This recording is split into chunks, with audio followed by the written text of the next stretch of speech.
আমি আমার দেশের স্বার্থের কথা বলবো, তার মানে আপনি আপনার ব্যাখ্যাটাকে ভারত বিরোধিতা মনে করলে আমার কিছু করবার নেই।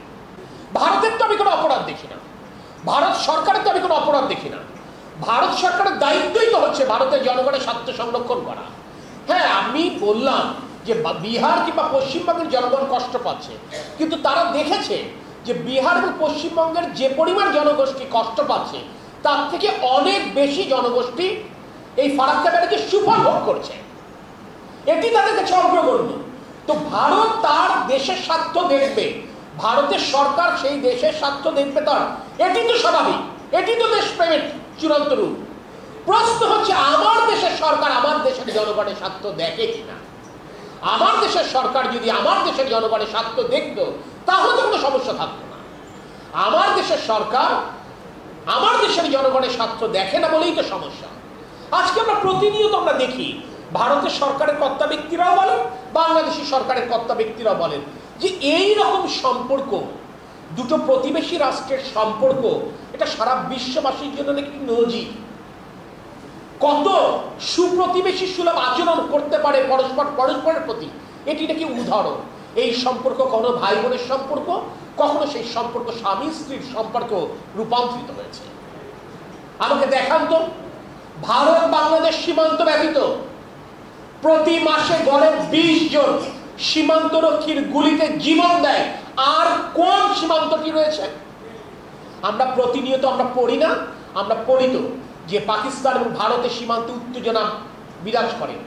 গত 6 মাসের মধ্যে ভারত এবং পাকিস্তান সীমান্তে একজন পাকিস্তানি নাগরিক কিংবা ভারতীয় নাগরিক জীবন দিয়েছে ভারত এই সীমান্তরক্ষী বাহিনীর গুলিতে।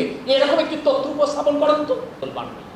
আমার প্রশ্ন হচ্ছে, আমি ভারত বিরোধিতার প্রশ্ন নয়।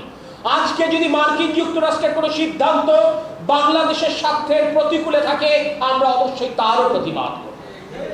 আজকে যদি গণচীনের কোনো সিদ্ধান্ত বাংলাদেশের স্বার্থের বিরুদ্ধে যায় আমরা অবশ্যই তারও প্রতিবাদ করব। 54টি অভিন্ন নদীর পানির ন্যায্য হিস্যার দাবি জানাতে হবে।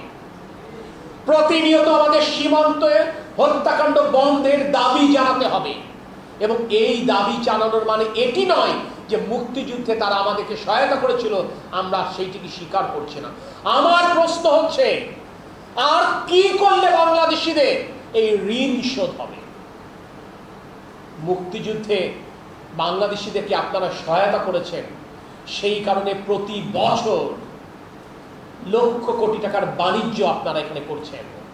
যখন এটি অভিন্ন অবিভক্ত পাকিস্তান ছিল তখন এই পূর্ব পাকিস্তানে সীমান্ত পাহারা দেওয়ার জন্য যে 1000 কোটি রুপি আপনাদের ব্যয় হতো তার 10 ভাগের 1 ভাগ আজ আপনাদের ব্যয় করতে হয় না।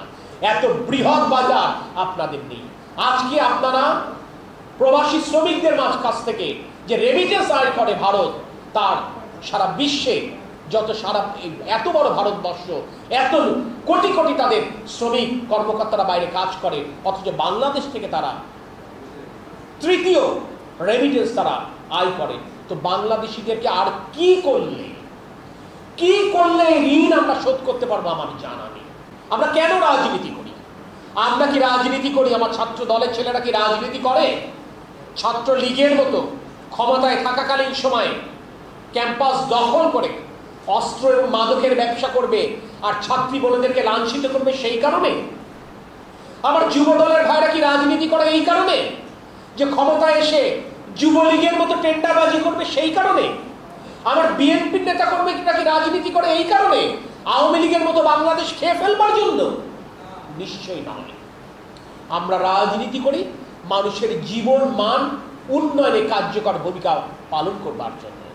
আর সেই কারণেই রাষ্ট্রীয় ক্ষমতায় না থাকবার পরেও মানুষের আপদ বিপদে, মানুষের সুখে দুঃখে জিয়াউর রহমানের আদর্শ এবং আমাদের প্রয়াত নেতা তরিকুল ইসলামের শিক্ষা কাজে লাগিয়ে আমরা মানুষের সাথে আছি, মানুষের পাশে আছি।